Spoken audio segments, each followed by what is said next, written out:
Dans les profondeurs des Écritures saintes, une vérité éclatante se révèle: quelqu'un est profondément amoureux de toi. Cette révélation transcende les frontières du temps et de l'espace, éclairant nos vies de l'éclat divin de l'amour inconditionnel. Au cœur de cette vérité se trouve la promesse sacrée de l'Évangile, celle de l'amour éternel de notre Créateur pour chacun de ses enfants. Dans la lumière éblouissante de cette révélation, nous découvrons que ce quelqu'un n'est autre que Dieu lui-même, le Père céleste dont l'amour pour nous dépasse toute compréhension humaine. Son amour est un océan sans rivage, une flamme éternelle qui brûle dans nos cœurs, nous réchauffant et nous guidant sur le chemin de la vérité et de la lumière. À travers les pages des Écritures, nous trouvons des témoignages poignants de cet amour divin, des paroles qui résonnent dans les profondeurs de notre âme.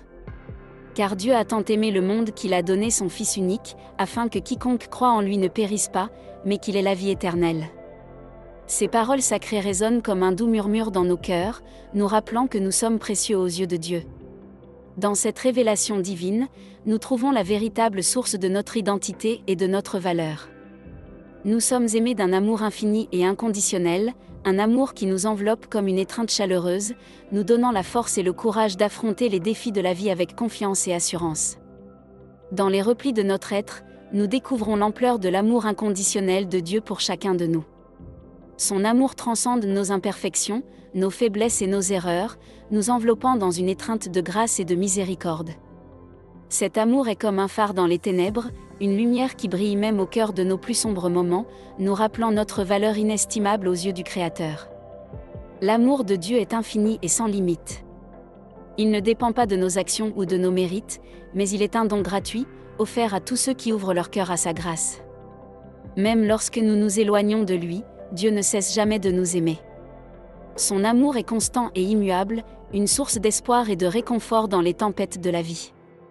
La profondeur de l'amour de Dieu pour nous est magnifiquement exprimée dans les paroles de l'apôtre Paul, « Car je suis persuadé que ni la mort, ni la vie, ni les anges, ni les dominations, ni les choses présentes, ni les choses à venir, ni les puissances, ni la hauteur, ni la profondeur, ni aucune autre créature ne pourra nous séparer de l'amour de Dieu manifesté en Jésus-Christ notre Seigneur. » Ces paroles résonnent comme une déclaration d'amour éternel, nous assurant que rien ne peut nous séparer de l'amour inébranlable de Dieu. L'amour de Dieu pour nous est un appel à la transformation et à la rédemption. Il nous invite à abandonner nos fardeaux et nos regrets, à nous tourner vers lui avec un cœur contrit et repentant.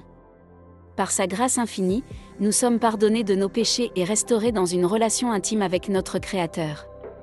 Que cette vérité nous inspire à vivre dans la gratitude et à partager l'amour de Dieu avec ceux qui nous entourent. En embrassant l'amour de Dieu, nous trouvons la véritable paix et la véritable joie. Que nous puissions nous enraciner dans cet amour infini, puiser dans sa force et sa beauté, et rayonner sa lumière dans un monde assoiffé d'amour et de rédemption. Dans les moments de solitude et de désespoir, nous découvrons que Dieu se tient à la porte de nos cœurs, frappant doucement, attendant que nous lui ouvrions. Son amour pour nous est si profond qu'il cherche toujours à entrer dans nos vies, à nous envelopper de sa présence réconfortante et de sa grâce infinie. Même lorsque nous nous sentons perdus ou abandonnés, Dieu est là, tendant la main pour nous relever et nous guider sur le chemin de la lumière et de la vérité. L'invitation de Dieu à ouvrir nos cœurs à sa présence est une invitation à la communion intime avec lui. Il désire partager nos joies et nos peines, nos victoires et nos défis. Voici, je me tiens à la porte, et je frappe. Si quelqu'un entend ma voix et ouvre la porte, j'entrerai chez lui, je souperai avec lui, et lui avec moi. Ces paroles résonnent comme une promesse d'intimité et de communion avec notre Créateur, nous rappelant que nous ne sommes jamais seuls dans nos luttes et nos épreuves. La présence de Dieu dans nos vies est une source de réconfort et de force. Elle nous rappelle que nous sommes aimés d'un amour infini et que nous sommes précieux aux yeux de notre Créateur. Car je suis persuadé que ni la mort, ni la vie, ni les anges, ni les dominations, ni les choses présentes, ni les choses à venir, ni les puissances, ni la hauteur, ni la profondeur, ni aucune autre créature ne pourra nous séparer de l'amour de Dieu manifesté en Jésus-Christ notre Seigneur. Ces paroles résonnent comme un chant d'espoir et de réconfort, nous rappelant que rien ne peut nous séparer de l'amour inébranlable de Dieu. En ouvrant nos cœurs à la présence de Dieu, nous découvrons une paix qui dépasse toute compréhension humaine. Cette paix est une oasis dans le désert de nos vies, une source de réconfort et de sécurité dans les moments de turbulence et de chaos. Que nous puissions nous abandonner à la grâce de Dieu, ouvrant nos cœurs à sa présence et recevant la paix qui vient seulement de lui. Dans la grâce divine, nous trouvons une source inépuisable de rédemption et de renouveau. L'amour de Dieu se manifeste à travers sa grâce infinie, qui nous est offerte sans réserve. Par sa grâce, nous sommes pardonnés de nos péchés et restaurés dans une relation intime avec lui. Car c'est par la grâce que vous êtes sauvés, par le moyen de la foi. Et cela ne vient pas de vous, c'est le don de Dieu. Éphésiens 2h8. Cette grâce divine est un don précieux, une source de réconfort et de force dans les moments de lutte et de désespoir. La grâce de Dieu est une puissance transformative qui nous libère des chaînes de nos péchés et nous élève vers de nouveaux sommets de sainteté et de piété. Que la grâce du Seigneur Jésus-Christ, l'amour de Dieu, et la communion du Saint-Esprit soient avec vous tous. 2 Corinthiens 13h13. Que cette grâce divine nous inspire à vivre dans la gratitude et à partager l'amour de Dieu avec ceux qui nous entourent. En embrassant la grâce de Dieu, nous trouvons la force de pardonner à ceux qui nous ont blessés et de nous pardonner à nous-mêmes. Nous reconnaissons que nous sommes tous pécheurs devant Dieu, et que seul son amour et sa grâce peuvent nous sauver. Car si vous pardonnez aux hommes leurs offenses, votre Père céleste vous pardonnera aussi, mais si vous ne pardonnez pas aux hommes, votre Père ne vous pardonnera pas non plus vos offenses. Matthieu 6, 14-15. Que cette vérité nous inspire à être des instruments de paix et de réconciliation dans un monde marqué par la division et la haine. La grâce de Dieu est un don précieux qui nous accompagne tout au long de notre voyage sur cette terre. Elle nous fortifie dans la foi, nous réconforte dans les moments de lutte et de désespoir, et nous guide sur le chemin de la vie éternelle. Car Dieu nous a non pas appelés à être impurs, mais à être saints. 1 Thessaloniciens 4h7. Que cette grâce divine nous inspire à vivre dans la sainteté et à poursuivre la perfection dans notre marche avec Dieu. Dans la mission divine qui nous est confiée, nous sommes appelés à répondre à l'amour de Dieu avec amour, à partager sa lumière avec le monde qui nous entoure. Aimez-vous les uns les autres, comme je vous ai aimé.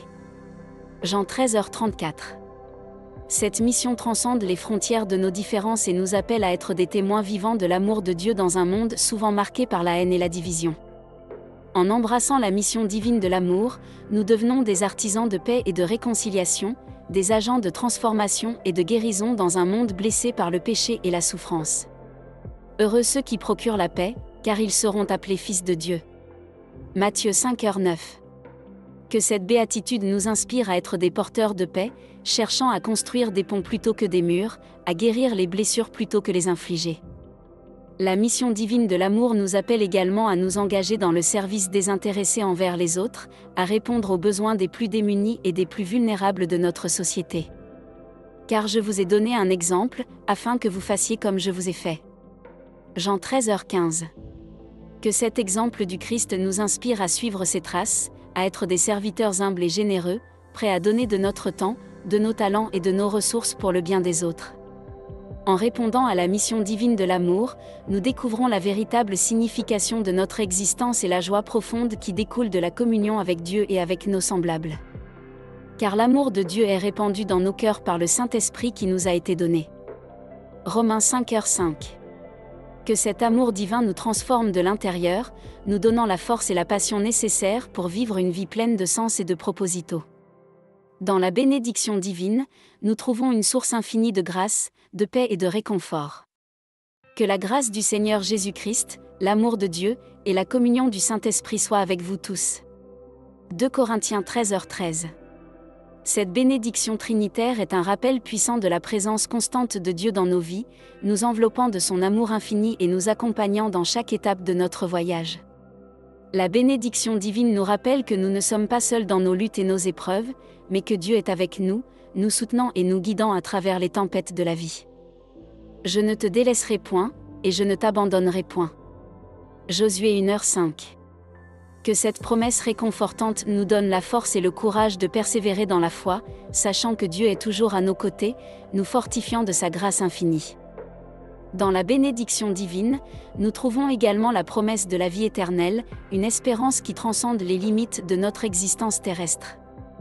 Car Dieu nous a non pas appelés à être impurs, mais à être saints. 1 Thessaloniciens 4h7. Cette promesse de la vie éternelle est une source d'espérance et de réconfort dans les moments de deuil et de séparation, nous rappelant que la mort n'a pas le dernier mot, mais que la vie triomphe toujours de la mort. La bénédiction divine nous invite à vivre dans la gratitude et la louange, reconnaissant les innombrables bénédictions que Dieu répand sur nous chaque jour. Bénis l'Éternel, ô mon âme, et n'oublie aucun de ses bienfaits. Psaume 103, 2. Que cette attitude de gratitude nous inspire à ouvrir nos cœurs à la grâce de Dieu, recevant ses bénédictions avec humilité et reconnaissance.